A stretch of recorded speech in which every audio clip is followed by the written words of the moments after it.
Greetings, sisters.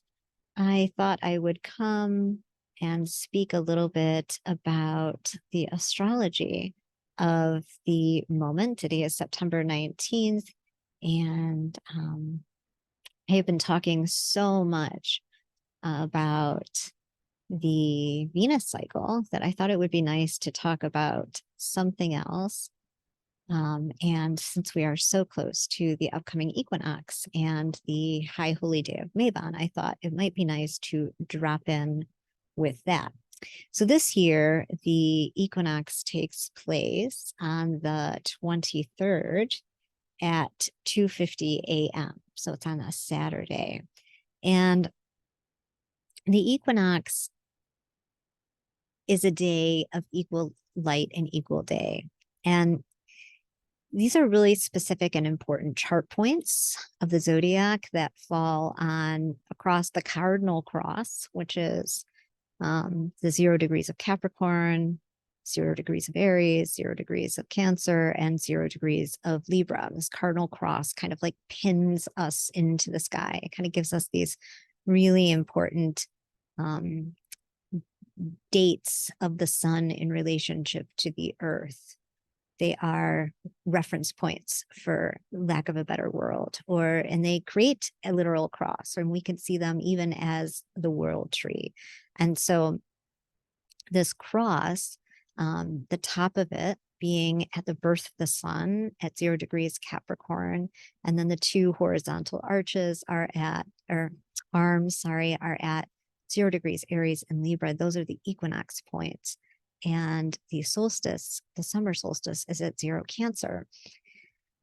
And this is an important map for us to follow as lovers of earth-based spirituality and paganism and goddess ritual, is to really understand the path of the sun and the importance of the wheel of the year and the signification, what it signifies for us. In ancient Egypt, they really believed that the seed, the sesame seed, was one of the things that one symbolic representation of the entire mystery of the cosmos, just one seed. And it's really an interesting thought. And I feel like that always maps on really well when we're talking about the wheel of the year.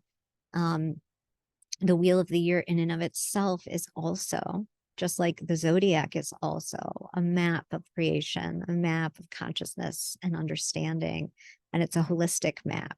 And so, the ancient Egypts believe that, the seed starts out its life, it's planted under the ground, it spends time in the fertile deep, it must crack open completely and be destroyed in order to birth something new. And then it spends time struggling forth from under the dirt, only to blossom into a plant that then can feed and regenerate thousands. It's another one of those ideas that from the one come the many, right? And so as I travel each year with the wheel of the year, I always keep the seed tucked in my pocket as a kind of metaphor to help me understand the greater mysteries of the wheel of the year. The sun is born on December 25th, or in and around the summer or winter solstice. Depends on how you want to word that. That's more a matter of semantics.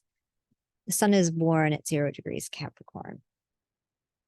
And then you spend some time, just like the seed, just kind of being germinated in the dark, right? In the fallow. And then we have the spring equinox, which is when there is equal day and equal night in the sky. And that happens at 0 degrees Aries in late March. Then the sun moves on its journey of getting brighter and brighter. It's like a glorious ascent cycle. It's getting higher and higher in the sky and more bright. The days are getting longer until finally it meets the crest of its ascent at the summer solstice. And then after the summer solstice, we are actually on the descent side of the year. And between the summer solstice and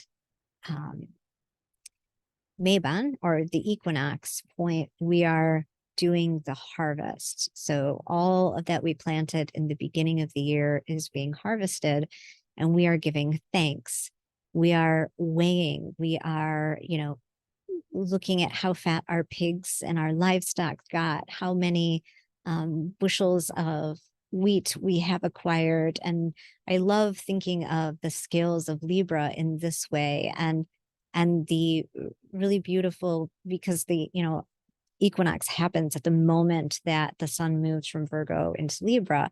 So Libra, or sorry, Virgo is a lot about like separating the wheat from the chaff, like picking out which one is good. Virgo in general has this quality of discrimination and um, precision, just being very particular about what is good and what is bad, what is, and it is that idea of separating the wheat from the chaff. And then as soon as the equinox hits, it's Libra, it becomes Libra, and Libra's got these scales, and it's kind of like taking, the wheat that we separated from the chaff now, and then, weighing that out and then giving thanks for what we have accumulated during the year. In astrology, where the astrological new year begins. So for astrologers, we begin the new year on the spring equinox. That's when the sun is finally longer. That's like the first day after the equinox. It is a longer day than it is night. So this we see as the beginning of the year. And in Aries, the sun is exalted. The sun's home ruler is Libra, but planets have different significations throughout the zodiacal wheel. And so we say that the sun really loves and finds happiness. It does really well in the sign of Aries. And likewise, the sun is in its fall in Libra. And that is because we are now on the side of the year where the nights are longer than the days. And I think it's always something, along with the idea of the harvest and the accumulation and the giving thanks for what the gods have given us and for what the mystery has delivered us. It's such a poignant convergence of energies to then also be considering that at that very moment of accumulation is the very moment that the descent begins and a new cycle, or a new phase of the cycle begins, where we're on, like, now the dark side of the year officially, where the nights are longer than the days. And like, what does that mean for us? It's kind of, if I love the imagery of the torus, or the toroidal field, that kind of geometry that is ever ascending and descending, ever evolving, and like this, it's got this evolution and involution. And so that's kind of the churn that we're in at the moment, like where we're meeting a crest and then being called back into a kind of opposite energy, where the outward energy that has been present with us from the spring equinox, that like living outward, kind of having a more external presence, a more what would you call that, extroverted, right, maybe orientation to the world, where we're more cheerful and feeling like being in community and social, and even like our kind of energy level, like, where we have more energy and we want to apply it to building, aka harvesting, planting and harvesting something. Now we're coming into the side of the cycle where we're more internal, introspective, less extroverted, more introverted. We're slowing down. We're at that point. I learned a few years ago, like from an embodied sense, that little saying that has kind of traveled through our community, and it's said so often that I think it's sort of lost its meaning. That idea of like shedding and letting go of what no longer serves.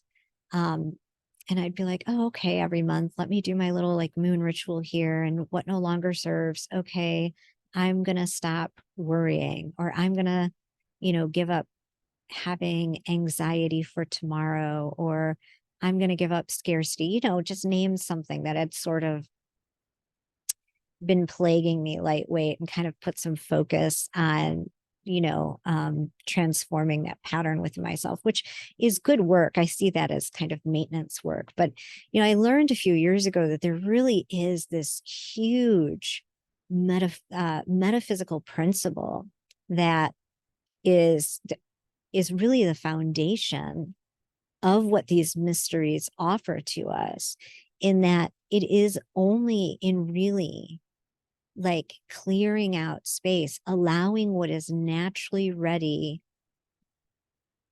to die, that kind of like the fruit is ripe and it's ready to just drop off the tree, to go, like to not have any kind of weird attachments, or energetic hoarding about it, or um and that ability to really die well, right, to allow a good death to happen, metaphorically speaking, um in our lives, is really the thing that creates the space for the new thing that we want to birth to happen. And there really is a proportional law in effect here, in the sense that, for anything that we want to birth in life, we need to have the internal space to do so. And so if the thing we want to birth is very big, if we haven't done a large letting go, and by letting go, a lot of times it's just approval that the thing needs to go, and allowing that to actually happen, right? It A lot of times it's just we so abhor change, we don't realize that we're still hanging on to energetic cords, or pieces of the thing that we thought we let go.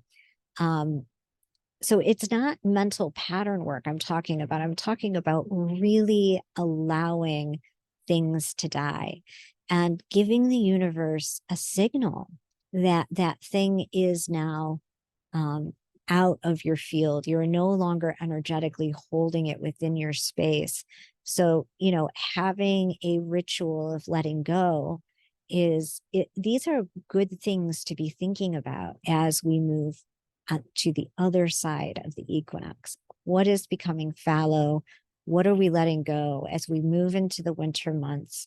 And just putting our focus on that rather than accumulation, letting our main focus be, what is ready to go, and how can I be in relationship with the thing that needs to go? Begin by tracking, where am I in relationship to this? This thing needs to go. I need to get a new car. This is one of mine. And I've been putting it off because my old car works. But I know that inevitably what's going to happen is I'm going to keep my old car if I don't do this practice, right? I'm going to keep my old car to the point where it breaks down and I have no car. And then I'm putting myself inside of a deep compression to get a new car.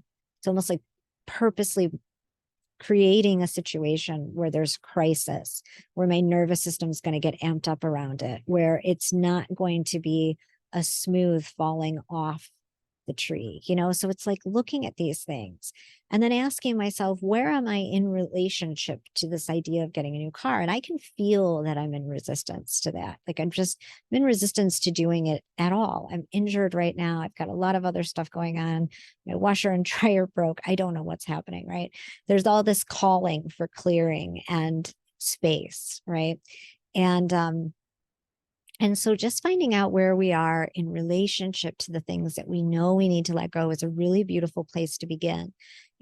Letting go can be gentle. We don't have to do it suddenly. We don't have to wait for the crisis or compression to come in to let things go. We can just kind of inquire about where we are in relationship to it. Okay, so now I know I'm in resistance to the idea because I have a lot of other things going on. So just kind of like tracking where that resistance is coming from, why it's coming, and just staying in relationship with it, not making a judgment call, not making a right or wrong assessment. But there will come a time, I know, just by doing this very practice, that that I will kind of like magnetize to myself the right circumstances to make the transformation.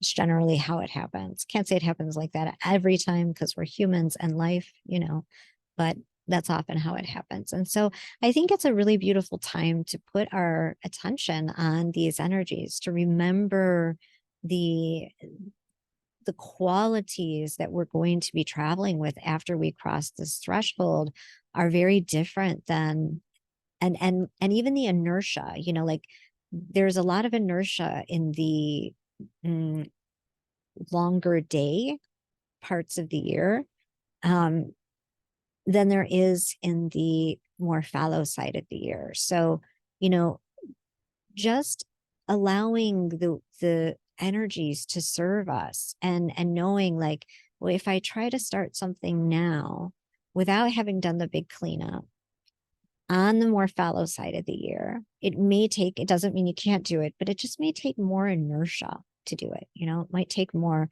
force to erect the thing. And that as you become familiar with the wheel of the year and all that it entails, that there are certainly ways that you can structure your life and plan your life around the zodiacal energies so that they are consistently working in your favor, right? So if you've worked with them for a few years, you might map out launching something, with the energies of the spring where you've got the inertia or the wind at your back versus launching something in the fallow side of the year. It doesn't always work like this. I'm just saying, but when it can work like this, it's a really beautiful way to work and have energetic and universal support inside of your, inside of how you plan and structure your life. So this is what I wanted to say, just some kind of thoughts on the equinox for this year and the sun and path of the sun and just the overall energies we're moving into. Loving you all. Bye-bye.